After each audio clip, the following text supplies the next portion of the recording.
Fourth season, love affairs, and here's another video on this topic. On the first video of this season, I told you that you should know what you're looking for. And I told you it was very important to understand what kind of relationship you're looking for and what kind of person fits into that relationship. And I said that you shouldn't ask yourself whether the person is loyal, nice, and so on, because this is the obvious thing. It's what everyone is looking for. And I said that you should pay attention carefully to what kind of person you're looking for, what kind of relationship you're looking for, so that it works well. Today I'm going to go to the opposite side of it. I'm going to tell you what you shouldn't be looking for, no matter who you are, no matter the situation where you are at in your life now. Why? Because if you look for any of these things that I'm going to tell you not to look for, it's going to be a recipe for a disaster. It's going to be doomed. It's going to be made to failure, okay? And why do I think it's going to be made for failure? First, I'm going to explain you these things, and you will probably understand them. But at the end, I'm going to add a story, and you will understand why it's not going to work. Let's talk first about men looking for a woman, and then I'm going to talk about women looking for a man. If you're a man and you want to go on a date with a woman, what shouldn't you be looking for? You shouldn't be looking for, definitely, for a mother. If you're looking for a mother and you go on a date and you're trying, or your intention is to find a mother on that date, it's not going to work. And the reason is very simple, because she's not your mother. She's not there to do for you what your mother could not do. So if you start a date, or if you go on a relationship, you start something with someone expecting that person to be your mother, this is not going to work. You shouldn't be looking for a maid. Oh yes, that's exactly what I said. You shouldn't be looking for a maid, because now you have these people going back to the cave time and saying that a woman should be at home and taking care of the kids and taking care of the home. If what you're looking for is a maid, this is not going to work, because she has no obligation to clean your clothes. She has no obligation to do your dishes. She has no obligation to cook for you. As far as I am concerned, a decent modern relationship in the times we are living, because this is 2021 and not 300 before Christ or medieval age or anything like that. I cook, she cooks. I iron, she irons. I do the dishes, she does the dishes. I work, she works. That's the way I understand the things in the world we are living nowadays. We're not living in 1800th century. We are not living in medieval ages. We are not living in 300 before Christ. We're living in 2021. So if you're looking for a maid, you're not going to find it. Or you are going to find a disaster. Or you are going to find someone that is going to cause you trouble. And you are not really looking for someone to build something together with. You are looking for someone to serve you. I'm not so sure that's something that you'd be looking for in a relationship. Third thing you should not be looking for, and here I want to be very specific because I don't want you to understand it wrong. You should not be looking for a sexual slave. What do I mean by that? Because then you're going to say, oh, everything that I'm looking for, I shouldn't be looking for. Well, if everything you're looking for are the three things that I mentioned, you really need to adjust your psyche. You really need to treat yourself, because something is really wrong with you.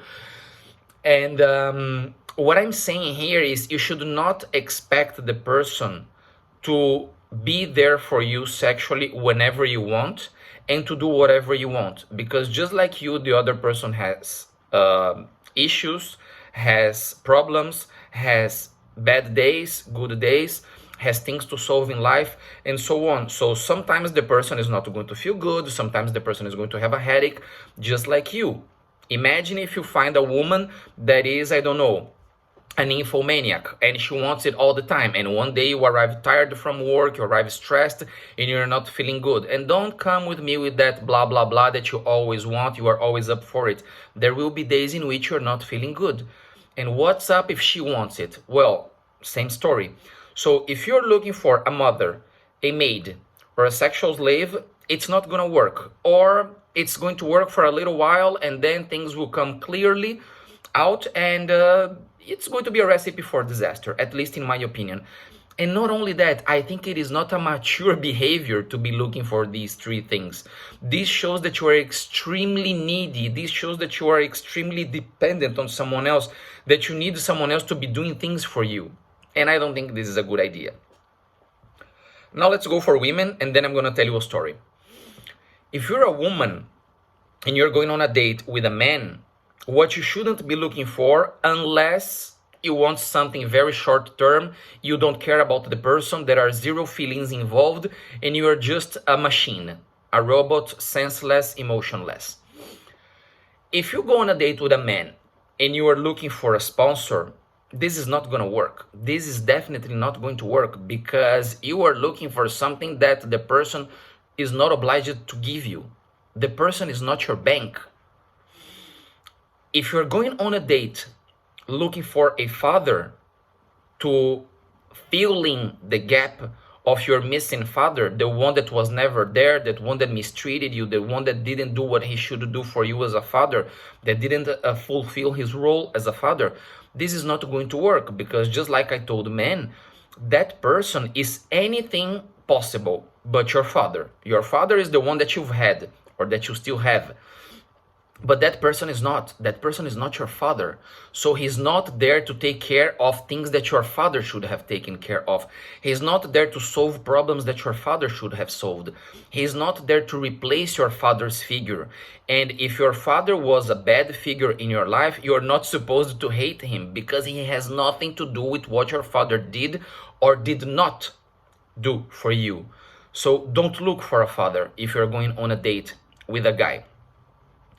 And third thing concerning dating a man, if you're going on a date with a man, and what you should not be looking for is, you should not be looking for someone who is going to accept everything that you have bad on your side.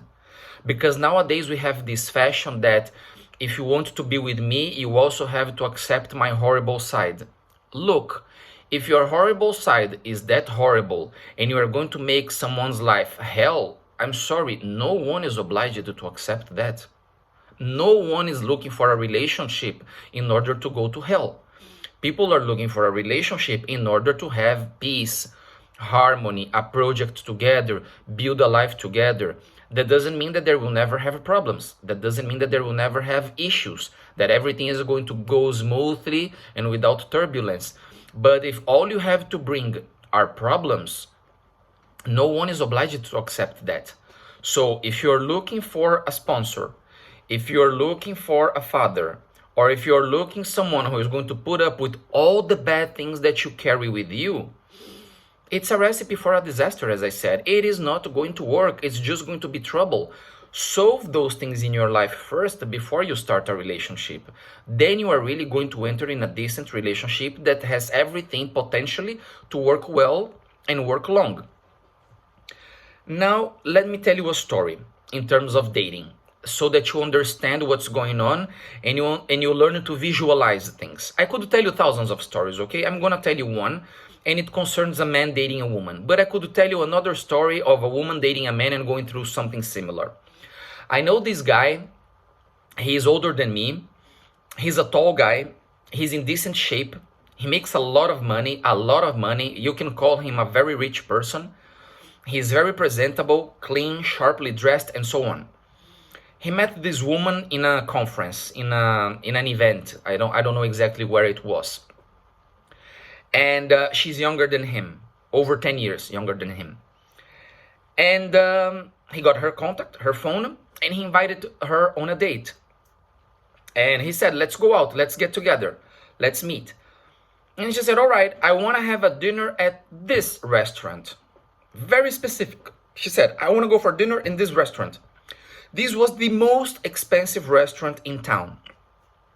And the guy messaged her like this: look, I had dinner there this week 4 times because of my work. I've had 4 meetings there because of my work. Choose anywhere else and we go. Anywhere you can choose. So he's telling her, you can choose an expensive place. I just don't want to repeat the same place again and again and again. Choose an expensive place, whichever you want, except this one. She probably didn't know any better. She probably Googled it. Probably a friend told her this is the most expensive place. And she stepped firmly. I want to go there. He should have cut it off here. He should have canceled the date here. But he didn't. He went on a date. What happened? She ordered the most expensive plate. She ordered the most expensive wine. She ordered the most expensive dessert. Do you think she was interested in eating? Do you think she even knew what she was ordering? Most likely not. Do you think she was interested in dating him? No. For all of you out there who think, oh, it's all a matter of money and appearance, she will be into you. No, she wasn't interested. And the guy carried on the date. What happened in the end? In my opinion, he acted really wrongly. Some people out there will say, oh, he was man and this is the return of man. And I think this is wrong. At the end of the dinner, she said, can you please take me home now? And he said, why? We should go to a hotel now because you behaved as a prostitute the whole night. So now we should go home and have sex. And she said, no, but I don't want to have sex with you. I want to go home and I want you to take me home. And he said, okay, I'm going to take you home. And he took her home. And again, at her door, he repeated, you behaved as a prostitute. I'm paying for you. You should have sex with me. And she said, yeah, I'm sorry, but I'm not having. And she left. Everything is wrong on this date. Do you see? Everything is wrong. He is wrong. She is wrong. Everything is wrong. He should have canceled it at the very first moment when she said, I insist on having dinner in this place. He should have said, you know what? I'm very tired. I worked so much this week. I don't want to go on a date anymore. Let's just leave it for another moment and never call her again, of course. And I don't even need to tell you that she's completely wrong in what she did. So this is why I'm telling you, know exactly what you do not want to search for and learn to detect if anything is going to be wrong on that thing as early as possible so you can cut it off. Understand exactly what's going on when it comes to dating. Understand your position, the other person's position, and what to not look for on a date. Your chances of a successful date, of something that is going to work well, will raise. Be honest with yourself and with the other person. See you on the next one.